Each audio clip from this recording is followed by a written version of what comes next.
சொல்லுடி. எங்கடி இருக்க? வீட்லதான். சரி, நான் சொல்றத கேளு. உன்னை விருந்துக்கு. பரவாயில்லையே, கல்யாணத்துக்கு அப்புறம் என்ன விருந்துக்கெல்லாம் கூப்பிடுற? ஆனா உன் மாமியார் அதுக்கெல்லாம் ஒத்துப்பாங்களா? நான் சொல்றத ஃபர்ஸ்ட் கேளு. அந்த மீனாவும் முத்துவும் உனக்கு விருந்து வைக்க போறாங்களாம். ஓ, அவங்களா? அதானே பார்த்தேன். உனக்கு எங்க இதெல்லாம் தோண போகுது? முத்துக்கும் மீனாக்கும் தான் இந்த நல்ல பழக்கம்லாம் இருக்கு. ஆமா, விருந்து எங்க? உன் வீட்லயா? வீட்ல வைக்கிறேன்னு தான் சொன்னாங்க. ஆனா என் மாமியார் அதெல்லாம் முடியாதுன்னு சொல்லிட்டாங்க. உன்னை ஏதோ ஒரு ஹோட்டலுக்கு விருந்துக்கு கூட்டிட்டு போறாங்களாம். நல்ல விஷயம் தானே. ஆமா, இது அவங்களே சொல்லிருப்பாங்களே, நீ எதுக்கு சொல்ற?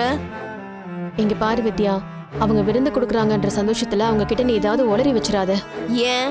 இதுக்கு முன்னாடி அப்படி என்ன நான் உன்னை பத்தி உளர்ன? உன்னை காப்பாத்திட்டு தானே இருந்தேன். இப்பதான் நீ கொஞ்ச நாளா அவங்க பக்கம் சாய ஆரம்பிச்சிட்டியே. அவங்க உனக்காக ஸ்பெஷலா விருந்தெல்லாம் கொடுக்குறாங்க. அந்த மீனா வாய கிளறுவா. நீ எதுவும் சொல்லி வச்சிராத. அவங்களுக்கு என்ன உன்னை பத்தி கேக்குறது மட்டும்தான் வேலையா? எப்பவுமே உன்னை பத்தியே பேசிட்டு இருப்பாங்கன்னு நினைச்சிட்டு இருக்காதடி. அந்த மீனாவை பத்தி எனக்கு தெரியும். மத்தவங்க லைஃப கிளறது தான் அவளுக்கு வேலையே. அவ என்ன கேட்டாலுமே நீ எதுவுமே சொல்லிடாத. கொஞ்சம் கான்ஷியஸா இரு. எப்படி?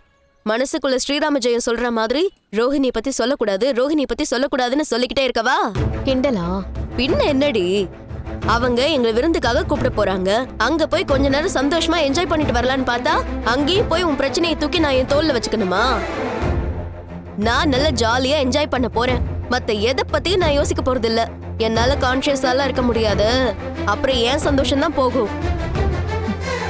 அப்படி இருக்கணுங்கிற அவசியம் எனக்கு சுத்தமா இல்ல. நான் வைக்கிறேன். பாய்.